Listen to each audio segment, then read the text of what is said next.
안녕하세요. 반갑습니다.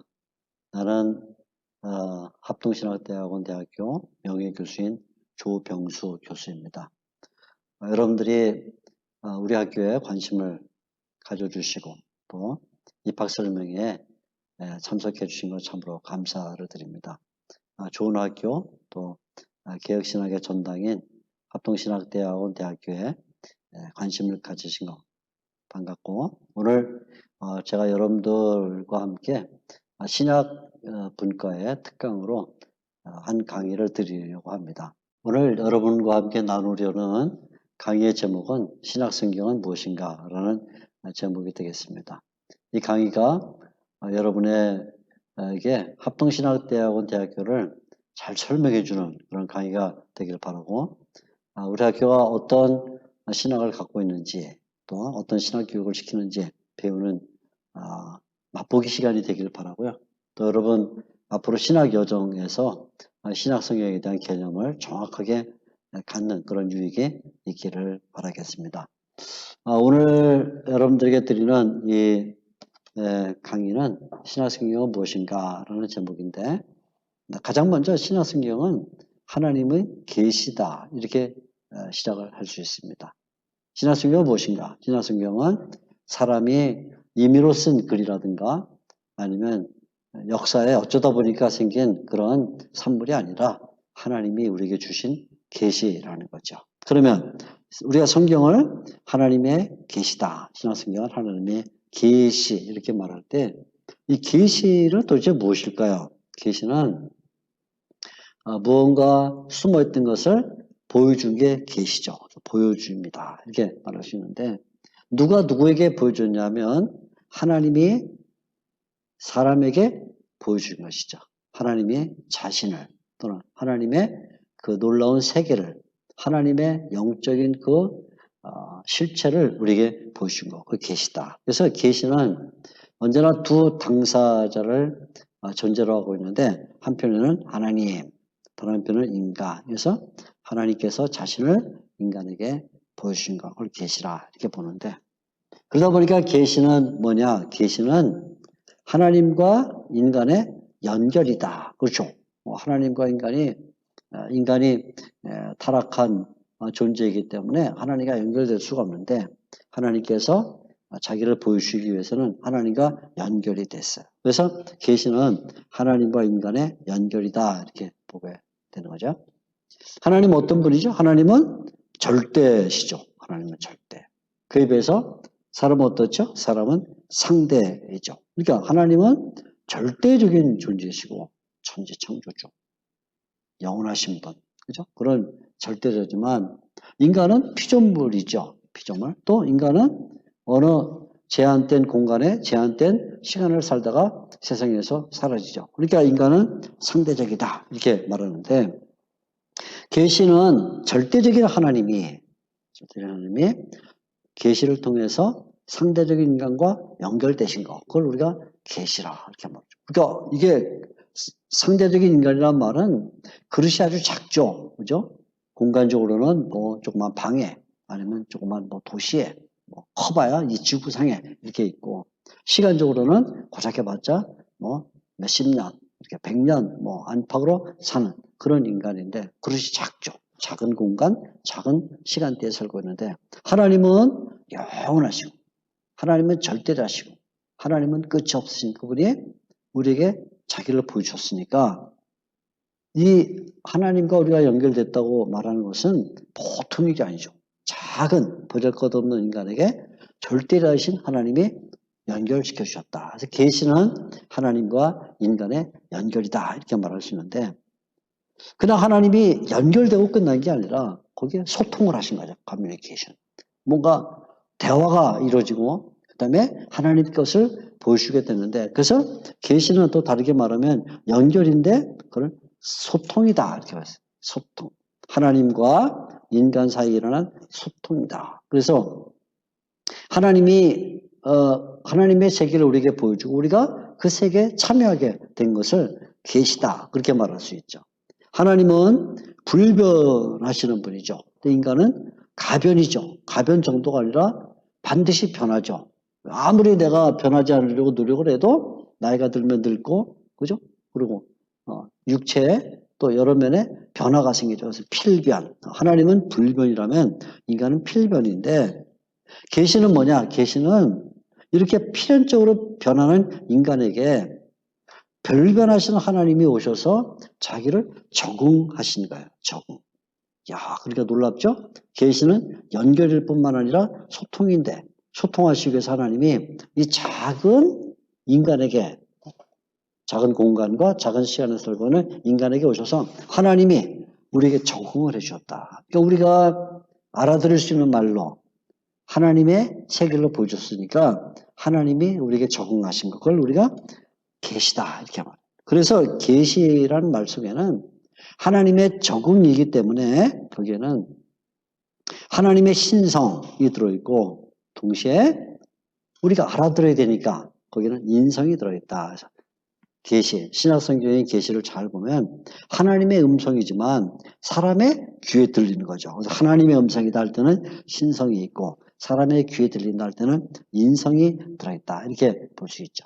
자, 그러니까 우리 이제 계시다, 신약성경을 계시다 이렇게 말하면 이런 설명을 통해서 몇 가지 보충적인 내용을 말할 수 있게 되는데 그게 뭐냐?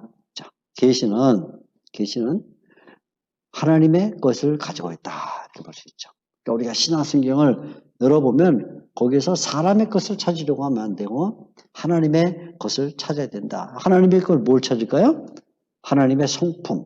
우리가 신약성경을 열어보면 하나님이 어떤 성품을 갖고 있는가를 볼 수 있어요. 하나님이 갖고 있는 거룩하심, 또 하나님의 온유하심, 하나님이 얼마나 영원하신가 그런 것들이 드러나죠. 그래서 신약성경을 읽으면 누구를 알게 되냐면 하나님에 대하여 알게 되는데 하나님의 어떤 성품을 갖고 있는가. 동시에 하나님의 성품을 알 뿐만 아니라 우리는 하나님의 뜻을 알 수가 있죠.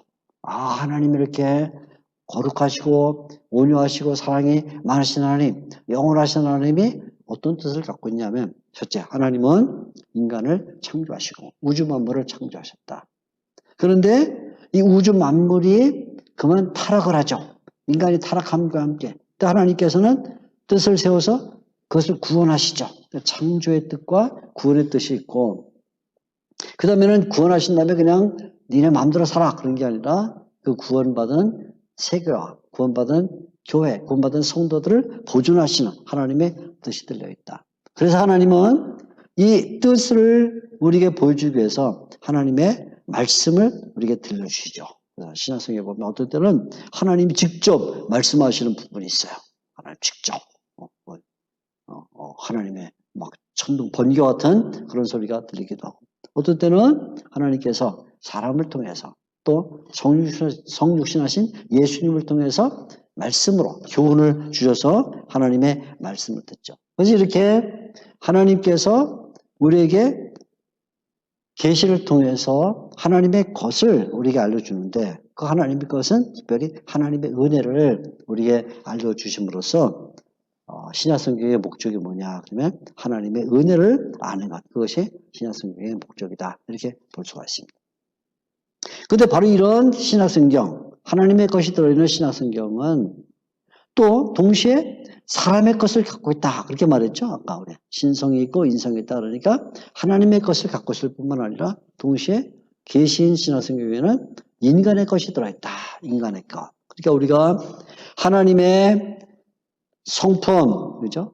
그 금방 보죠. 하나님의 성품을 알 수 있고 하나님의 뜻을 알 수 있고 하나님의 말씀을 듣는데 그것이 사람의 방식으로 왔어요. 사람의 글로 온 것이죠. 그래서 사람의 글로 왔기 때문에 우리가 신약성경을 읽으면 반드시 거기에는 사람의 글이라는 전제를 갖고 읽어야 된다. 그러다 보니 거기에는 문법이 있어요. 성경에는 문법.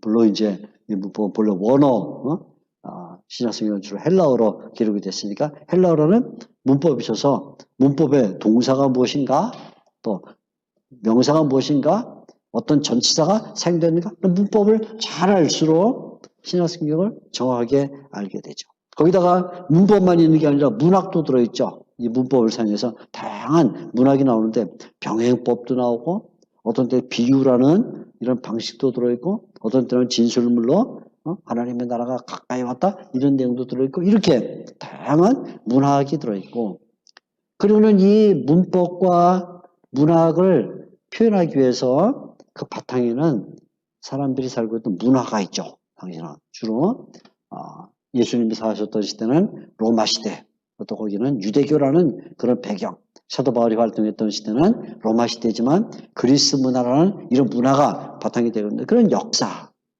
들어있고요. 또 신약성경에는 당시 사회에 대한 이야기가 들어있고 또 정치에 대한 이야기도 들어있죠. 그 당시에 황제가 누구냐. 유대교의 제사장들은 어떻게 활동을 했는가. 이런 정치적인 얘기들이 들어있어요. 근데 이렇게 신약성경은 인간의 것을 가지고 있는데 그렇게 함으로써 그 목적이 뭐냐. 사람의 변화, 구원이죠. 구원이라는 변화를 목적으로 삼는다. 그러니까 위에서는 우리가 신약성경은 하나님의 것을 갖고 있다 그렇게 말할 때는 하나님의 은혜를 알려주는 것을 목적으로 삼는다면 신약성경은 사람의 것을 갖고 있다 그럴 때는 인간의 변화, 구원을 목적으로 삼고 있다. 신약성경은 계시다. 하나님의 것과 사람의 것을 갖고 있는 계시다. 이렇게 볼 수 있죠. 첫째 사항이에요.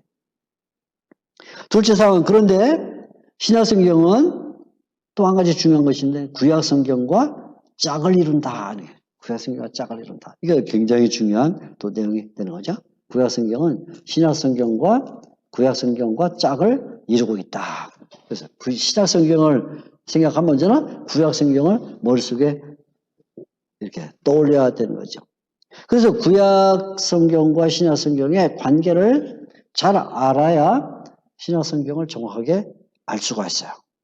어떨까요? 구약성경은 무엇인가요? 구약성경은 신약성경의 전제예요. 그러니까 우리가 신약성경을 읽으려면 언제나 구약성경을 전제로 해야 되는 거죠. 그래서 구약성경이 없이는 신약은 읽혀지지가 않아요. 왜냐하면 신약성경 속에는 구약성경의 다양한 내용들이 들어와 있기 때문에 구약성경을 알지 못하면 신약성경을 읽을 수가 없어요. 읽어도 무슨 내용인지 잘 몰라요. 그러니까 구약성경이 신약성경의 전제가 된다 그런 말이죠. 그래서 이렇게 말할 수 있어요. 신약성경은 구약성경의 재조합이다. 그러니까 구약성경에 들어있는 다양한 내용들을 다시 조합해가지고 신약성경이 나왔다 이렇게 볼 수 있어요. 그 가운데 아주 중요한 게 뭐냐면 신약성경은 구약성경을 많이 사용하고 있죠. 어떤 때는 직접 인용문이 들어있어요. 그래서 구약성경에서부터 어떤 구조를 갖고 오죠. 예수님이 동정역에서 날 것이다. 그 이름은 임마누엘이라 할 것이다. 뭐 이런 것들은 예수님이 나귀를 타고 예루살렘에 들어갈 것이다. 이런 것들은 다 구약성경에 들어있는 내용들을 직접 갖고 오죠. 따옴표를 갖고 와서 그대로 갖고 오는 직접 인용문이 있고 어떤 때는 간접 인용문이 있어요. 그 말은 뭐냐면 따옴표는 아닌데 그 내용을 그대로 갖고 와요. 예를 들어 아브라함, 다윗 아니면 사무엘 또는 룻 이런 많은 사람들을 가지고 들어와서 그 센텐스 이렇게 인용을 하지는 않지만 억기를 인용하지는 않지만 그러나 그 사건에 나온 내용들을 가지고 간접적으로 인용하는 경우들이 있다. 어떤 때는 인물을 언급하기도 하고 그냥 다윗을 보라, 아브라함을 보라 이렇게 사건을 언급할 때도 있죠. 다윗이 성전에 들어가서 제사장 외에는 먹지 못하는 떡을 먹었다. 이런 걸 딱 이렇게 인용구가 들어는 하지만 사건을 가지고 들어오는 거죠. 어떨 때는 구약 성경에 나오는 사상을 활용하는 경우도 있어요. 하나님의 나라 이런 거, 이런 개념들, 비유 이런 것 또는 하나님의 아들 이런 개념들을 구약 성경에 있는 것들을 그대로 갖고 들어와서 신약 성경에 활용하기 때문에 신약 성경은 구약 성경을 사용하고 있다. 그러다 보니까 구약의 재조합이라 이렇게 말할 수가 있죠. 자, 다시 말하면 구약 성경은 신약 성경의 전제가 된다. 이걸 또 다르게 말하면 결국 신약 성경은 구약 성경의 연속이다 이렇게 볼 수 있죠. 구약 성경이 먼저 있고 그다음에 신약 성경이 거기에 이어지고 있다 이런 말이 되겠는데 신약 성경은 구약에 이어지니까 구약에 연결된다. 구약에 연결된다. 그래서 구약에 연결되기 때문에 내용이 동일해요. 결국은 하나님이 누구신가? 동일해요. 구약이 말하는 하나님의, 신약이 말하는 하나님이 동일하죠. 특별히 내용 가운데 세 가지가 동일한데 창조에 대한 이야기, 그게 동일해요. 하나님이 천지 창조 주시고 세상과 인간은 하나님의 피조물이다. 창조에 대한 이야기.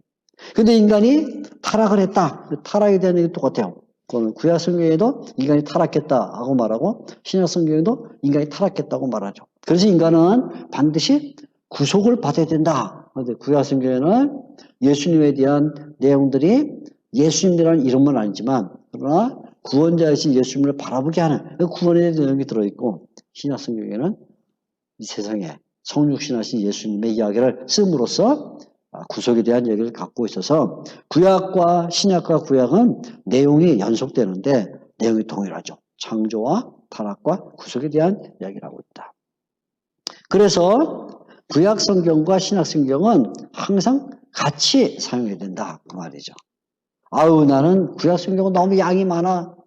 구약 성경은 언제 다 읽어? 그런데 신약 성경은 구약 성경보다 4분의 1밖에 안 돼요. 분량이. 그게 조그맣죠. 그러니까 나는 갖고 다니기도 좋고 금방 읽을 수 있으니까 나는 신약 성경만 사랑해. 구약 성경은 내용이 너무 많아. 말하는 것은 굉장히 큰 오류를 저지르는 것이다. 그래서 신약 성경의 전제가 구약 성경이고 신약 성경은 구약 성경이 연속된다면 반드시 구약 성경과 신약 성경을 둘 다 사용해야 된다. 그래서 구약 성경은 신약이 왔다고 해서 폐기되는 게 아니다.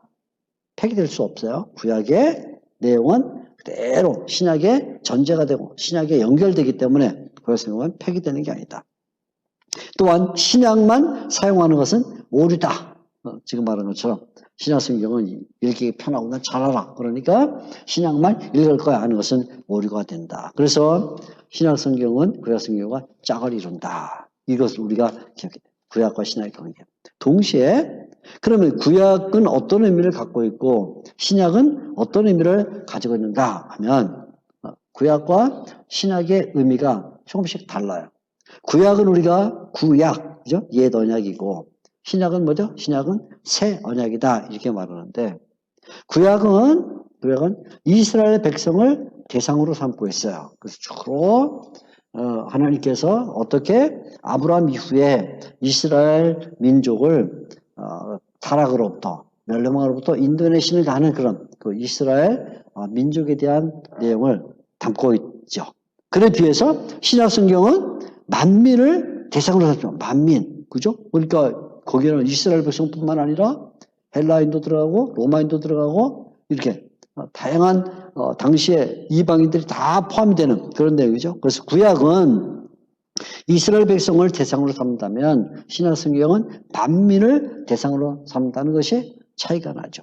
그래서 구약 성경은 이스라엘을 대상으로 삼다 보니까 그 언어가 이스라엘 사람들이 사용하던 히브리어를 주로 사용하고 동시에 주로 팔레스타인, 지금 이스라엘이 있는 그 팔레스타인을 중심으로 이야기가 진행되면서 그 토대는 뭐냐면 성전, 건물로서의 성전, 벽돌을 쌓아서 지은 이 성전이 주로 중심점에 놓인다면 신약 성경은 만민을 대상으로 삼다 보니까 당시에 만민이 사용하던 공통 언어가 헬라어였기 때문에 헬라어를 가지고 기록이 됐고 그러다 보니까 팔레스타인에만 머무는 게 아니라 땅끝까지, 그죠? 그래서 사도행전에 나오는 것처럼 유대와 그다음에 사마리아와 땅끝까지 가는 이렇게 아주 폭넓고 그리고는 이제는 물질로 된 성전, 벽돌로 만든 성전이 아니라 예수님이 성전이시다 이렇게 말하면서 예수님을 믿는 우리들도 성전이다. 신자가 성전이라고 말하니까 구약과 신약을 비교하게 되면 구약 성경은 이스라엘 백성을 대상으로 삼는다. 신약 성경은 만민을 대상으로 삼다는 점에서 벌써 여러 가지 차이점이 나타나는 것을 볼 수가 있죠. 그러니까 이렇게 보게 되면 구약 성경은 이거는 처음이에요. 처음. 신약 성경은 종결이에요. 그렇죠? 그래서 구약 성경이 시작이라면 신약 성경은 마침이 되는 것이죠.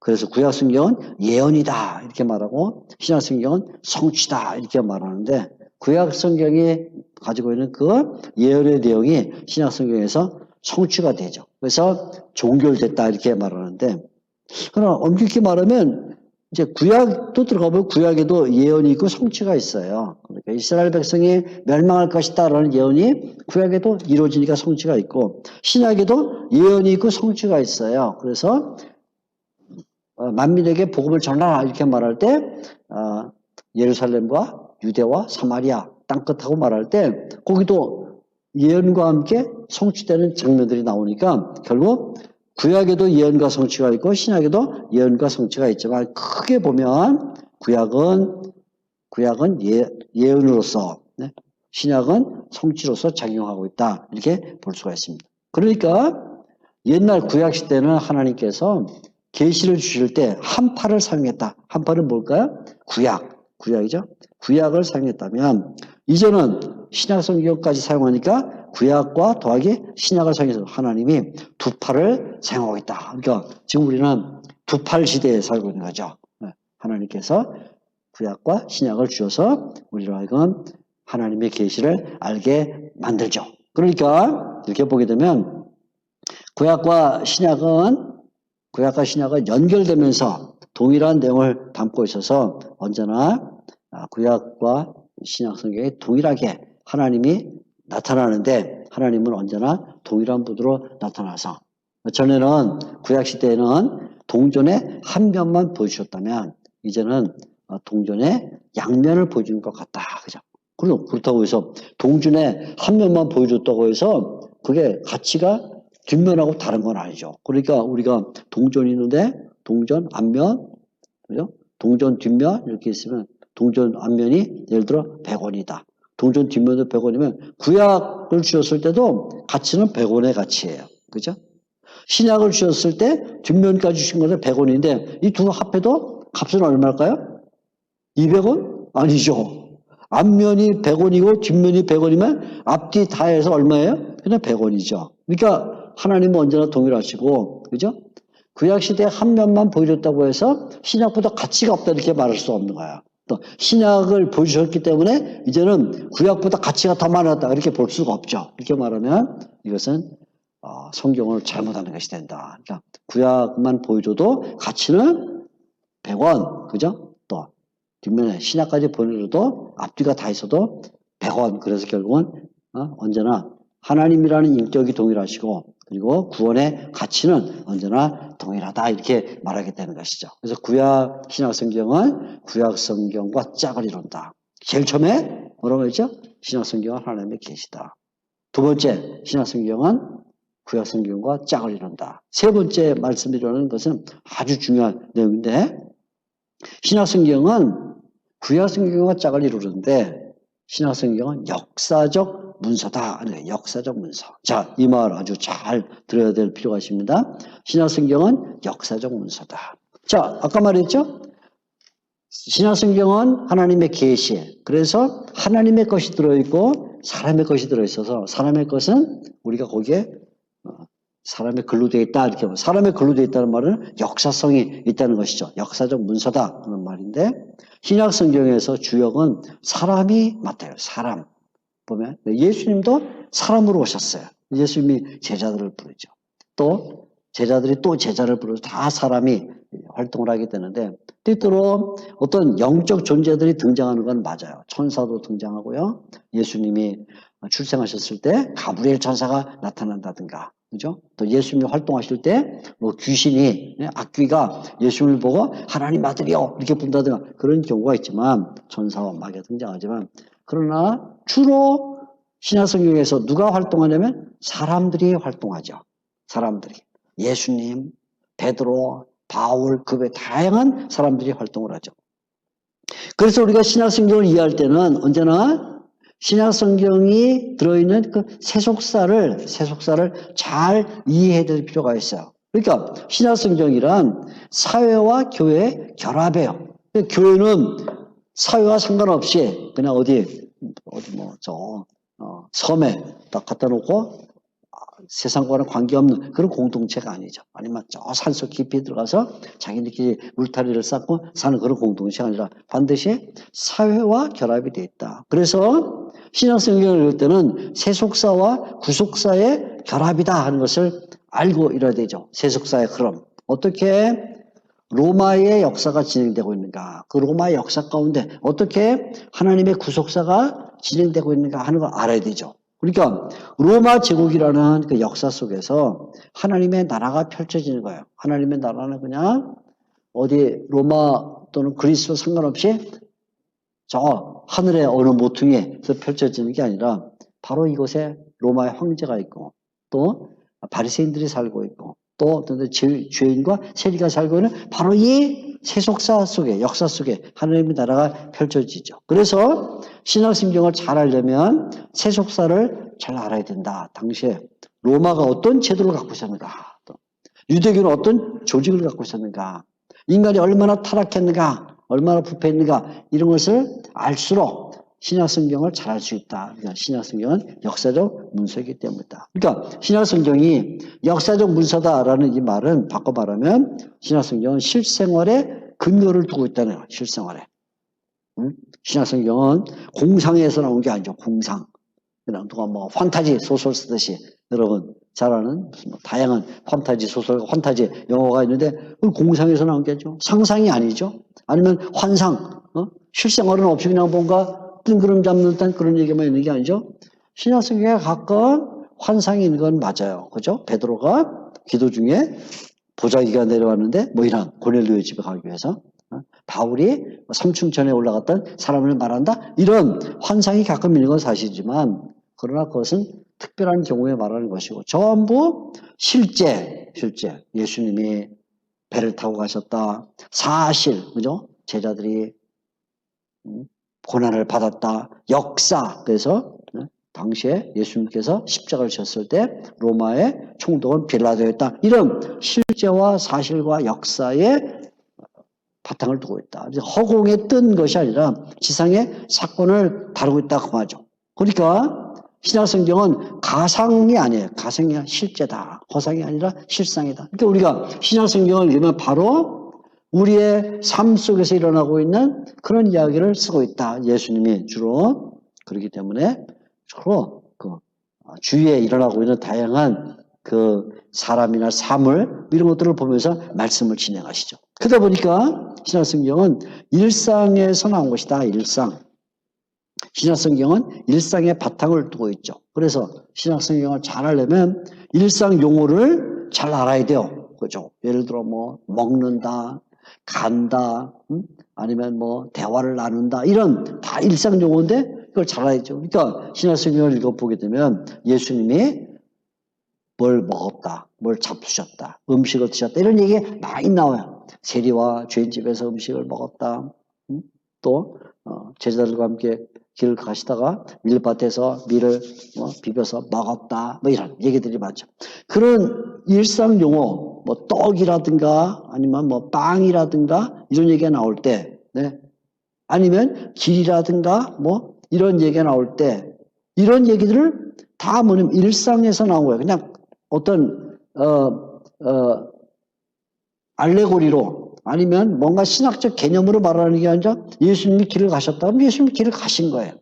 예수님이 떡 또는 빵을 드셨다면 빵을 드신 것이죠. 그러니까 이런 일상생활, 음식과 의상과 또 당시 가족제도, 가옥은 어떻게 생기는가, 집은 문서를 어떻게 기록했는가, 또 어떻게 교통 방식이 있었는가, 당시의 풍습이 뭔가 하는 것들을 잘 이해할수록 결국은 신약성경을 잘 이해하게 된다. 그래서 신약성경은 역사적 문서다. 역사적 문서. 이거 우리가 놓치면 안 돼요. 우리는 신약성경 그러면 하나님의 것만 생각하니까 거기에서 하나님의 세계, 뭐 영적인 것, 아니면 천사 뭐 이런 것만 발견하려고 하면 그것은 굉장히 큰 오류를 일으키게 되죠. 오히려 신약성경에는 역사적인 내용들이 들어있어서 그 역사를 통해서 하나님께서 어떻게 하나님의 뜻을 이루어가시는가 하는 것을 발견한다. 첫째, 신약성경은 계시다.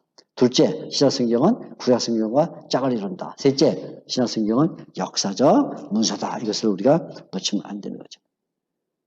근데 여기에 대해서 신약성경은 역사적 문서구나. 그래, 역사적 문서래. 이렇게 끝나는 게 아니죠. 거기에 아주 중요한 요소가 하나 들어있는데 그것은 뭐냐면 신약성경은 신앙 고백 문서다. 역사적 문서지만 신앙 고백을 담고 있는 역사적 문서다. 그냥 단순히 예수님이 배를 타고 가다 주무셨다.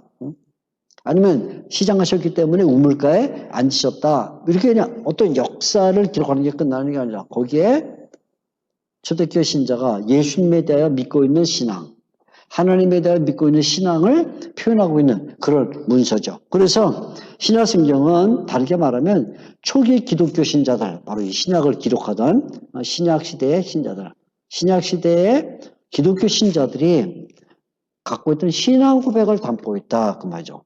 그러니까 단순히 뭐 빵을 드셨다든가 아니면 제자들과 함께 길을 걸었다든가 이게 아니라 거기에 그런 사건을 통해서 어떤 신앙을 고백하고 있는가 그런 거죠. 그래서 신약성경은 다르게 말하면 확대된 사도신경이다. 우리가 나는 뭐 전능하신 하나님 아버지 천지 창조를 믿습니다. 뭐 전능하사 천지를 만드신 이렇게 하는 그 사도신경의 확대가 뭐냐? 그건 신약성경이에요. 그러니까 사도신경은 뭐냐? 신약성경은 사도신경의 원석이라 이렇게 말할 수 있죠.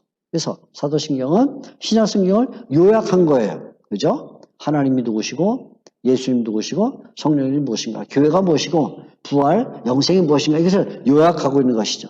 그래서 신약성경을 읽게 되면 초대교회가 무엇을 믿었는가 하는 것을 발견하게 돼요.